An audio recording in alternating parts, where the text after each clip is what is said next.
Hello students, welcome to my YouTube channel Nandu study centre. बच्चों, आज हम जो इस वीडियो में आपको पढ़ाएंगे वो है समरी द एड्रेस चैप्टर की। ठीक है, इस कहानी की हम आपको समरी बताएंगे। ठीक है, सबसे पहले मैं लेखिका के बारे में बता देता हूँ। मार्गा मिनको, जिनका जन्म 31 मार्च 1920 में एक डच पत्रकार और लेखक हैं, उनके यहाँ हुआ था। उसका असली उपनाम मैनको था, लेकिन एक अधिकारी ने गलती से पहला स्वर बदल दिया और तभी से इनका नाम मीनको हो गया, मार्गा मिनको। ठीक है, गिनेकेन के एक रूढ़िवादी यहूदी परिवार में जन्मी थी।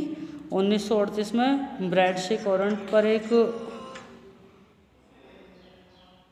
प्रशिक्षु पत्रकार के रूप में काम करना शुरू किया था।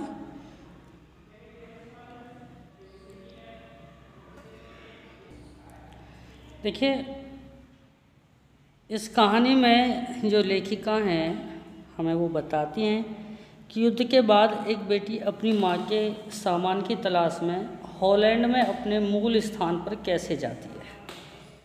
तो कहानी का सार पता चला कि उसमें क्या बताने वाले हैं।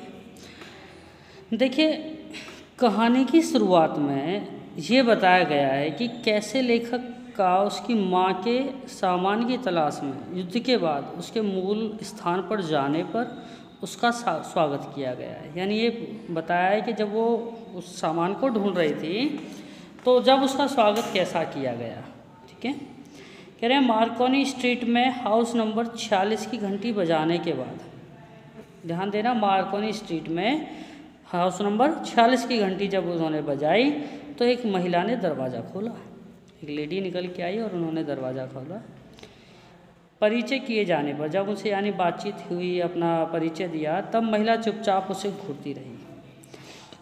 उसके चेहरे पर पहचान का कोई निशान नहीं था, यानी जिससे पता चल सके वो कौन थी। महिला ने अपनी माँ के हरे रंग का बुना हुआ कार्डिगन पहना हुआ था।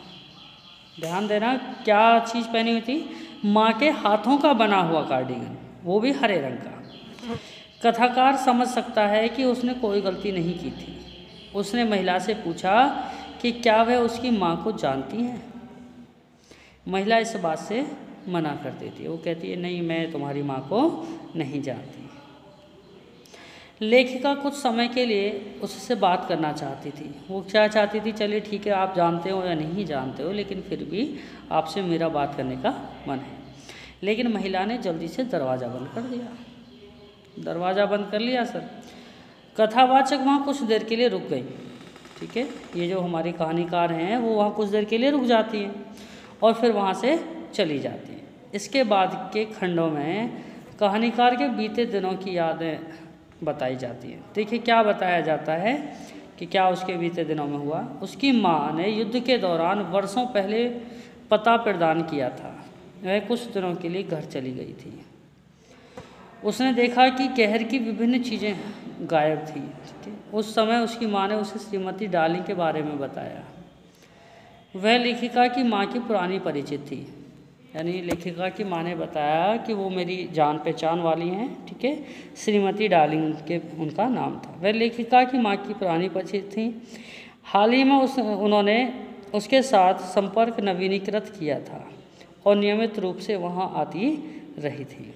यानी अभी उनकी जान पहचान जो ज़्यादा बढ़ गई थी न फिर से, और रोज़ का आना जाना लगा हुआ था। हर बार जब वह लेखिका के घर से जाती तो वह अपने साथ कुछ घर ले जाती थी, यानी कुछ ना। उसने बताया कि वह अपनी सभी अच्छी संपत्ति बचाना चाहती थी। अगले दिन कथावाचक ने देखा कि श्रीमती डार्लिंग एक भारी सूटकेस के साथ अपने घर से बाहर जा रही हैं। उसे श्रीमती डार्लिंग के चेहरे की क्षणभंगुर झलक मिली। उसने अपनी माँ से पूछा कि क्या वह महिला बहुत दूर रहती है। उस समय कथावाचक की माँ ने पते के बारे में बताया, नंबर 46 मार्कोनी स्ट्रीट। तो समझ आया सर वो मार्कोनी स्ट्रीट क्यों गई थी। यानी मार्कोनी स्ट्रीट में उनका रहने का पता बताया गया था। युद्ध के कई दिनों बाद कहानीकार के पास इस बात का रिकॉर्ड रखने के लिए उत्सुक था कि अभी भी 46 नंबर मार्कोनी स्ट्रीट में होना चाहिए। यानी उसको लग रहा था कि अभी भी वो कहाँ होनी चाहिए, मार्कोनी स्ट्रीट में। इस इरादे से वे दिए गए पते पर पते पर चली गई। ठीक है, कहानी का समापन भाग कथाकार की दूसरी यात्रा का वर्णन करता है। जैसा कि कथाकार की पहली यात्रा का कोई परिणाम नहीं निकला, इसलिए उसने एक बार फिर दोबारा से एक यानी मन बनाया कि चलो चलते हैं और उनसे मिलते हैं। देखिए, दिलचस्प है कि 15 की एक लड़की ने उसके लिए दरवाज़ा खोला। उसकी माँ घर पर नहीं थी। तब कहानीकार ने उसकी प्रतीक्षा करने की इच्छा व्यक्त की। लड़की उसके साथ कमरे में चली गई। तब कथावाचक ने एक पुराने ज़माने के लोहे के मोमबत्ती धारक को एक दर्पण के बगल में लटका हुआ देखा। लड़की ने उसे लिविंग रूम में बैठाया और अंदर चली गई। कहानीकार खुद को एक ऐसे कमरे में पाकर भयभीत था जिसे वह जानता था और नहीं जानता था। भाई पता थोड़ा था वो कौन था कौन नहीं था, क्योंकि वो तो बस पता करने आए थे। वह खुद को परिचित चीज़ों के बीच में पाती है जिसे वह फिर से देखने के लिए तरसती है, लेकिन जो उसे परेशान करती है। उसके आसपास देखने की उसकी हिम्मत नहीं थी, लेकिन उसे अब उनके पास रखने की इच्छा नहीं थी। वह उठी और घर से बाहर चली गई। उसने एड्रेस भूलने की ठान ली और आगे बढ़ गई। देखिए, ध्यान दीजिएगा, ग्रेकेन में जब एक रूढ़िवादी यहूदी परिवार में जो जन्मी ये जो मिनको थी, जब द्वितीय विश्व युद्ध के शुरुआती हिस्से में मैनको ब्रेडा यानी अमर्सफोर्ट और एस्टरडम में रहती थी। उन्होंने तपेदिक के एक हल्के रूप का अनुबंध किया और यूट्रेक और एमर्सफोर्ट में अस्पतालों में उनका इलाज हुआ। इन 1942 की शरद ऋतु में वह एम्स्टर्डम और अपने माता पिता के पास लौट आई, जिन्हें जर्मन व्यवसायियों ने शहर के यहूदी क्वार्टर में जाने के लिए मजबूर कर दिया था।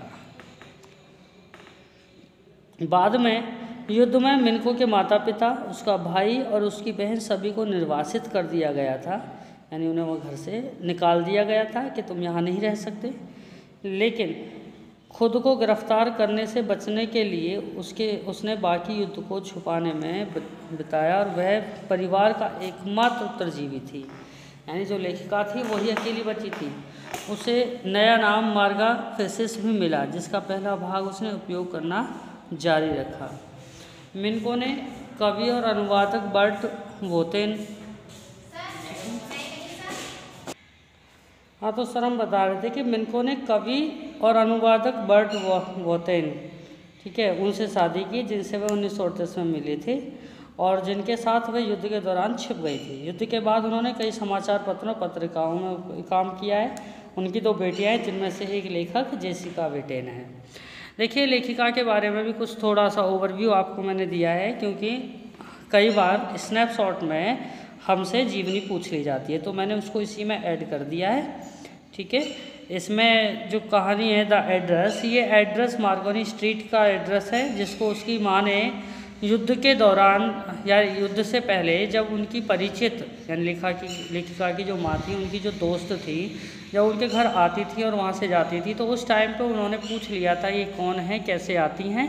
तो उस टाइम पे उन्होंने बताया कि ये मेरी परिचित है और ये वहाँ रहती हैं।